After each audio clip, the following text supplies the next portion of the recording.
ഞാ ഞാ ഞാൻ ഈ ഈ ഇന്ന് ഇങ്ങനെ സംസാരിക്കുന്ന ഒരു വ്യക്തിയെ നിങ്ങളുടെ ജീവിതത്തിൽ ഒരിക്കലെങ്കിലും കണ്ടുമുട്ടിയിട്ടുണ്ടാകാം. കൂടുതൽ ഇതിനെക്കുറിച്ച് അറിയത്തില്ലെങ്കിലും നിങ്ങൾക്ക് ഉറപ്പായിട്ടും അറിയാം, ഇതിൻ്റെ വാക്കാണ് വിക്ക് എന്ന് പറയുന്നത്. ഞങ്ങളതിനെ സ്റ്റാമറിംഗ് എന്നും വിളിക്കുന്നു.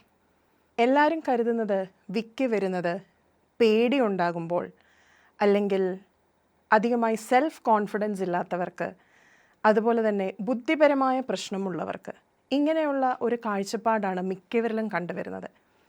എന്നാൽ വിക്ക് എന്ന് പറയുന്നത് നമ്മുടെ തലച്ചോറിലെ ഭാഷയ്ക്ക് ഹെൽപ്പ് ചെയ്യുന്ന കേന്ദ്രങ്ങളിൽ അവിടെ ഉണ്ടാകുന്ന ചെറിയ ന്യൂറോളജിക്കൽ ഡിസ്റ്റർബൻസസ് മൂലം ഉണ്ടാകുന്ന ഒരു പ്രശ്നം തന്നെയാണ് വിക്ക്.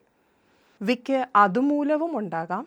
അതുപോലെ തന്നെ ജനറ്റിക്കായിട്ട് ഒരു ഫാമിലിയിൽ ഒരാൾക്ക് വിക്കുണ്ടെങ്കിൽ അത് അടുത്ത തലമുറയിലേക്കും വരാനായിട്ടുള്ള ചാൻസ് വളരെ കൂടുതലാണ്.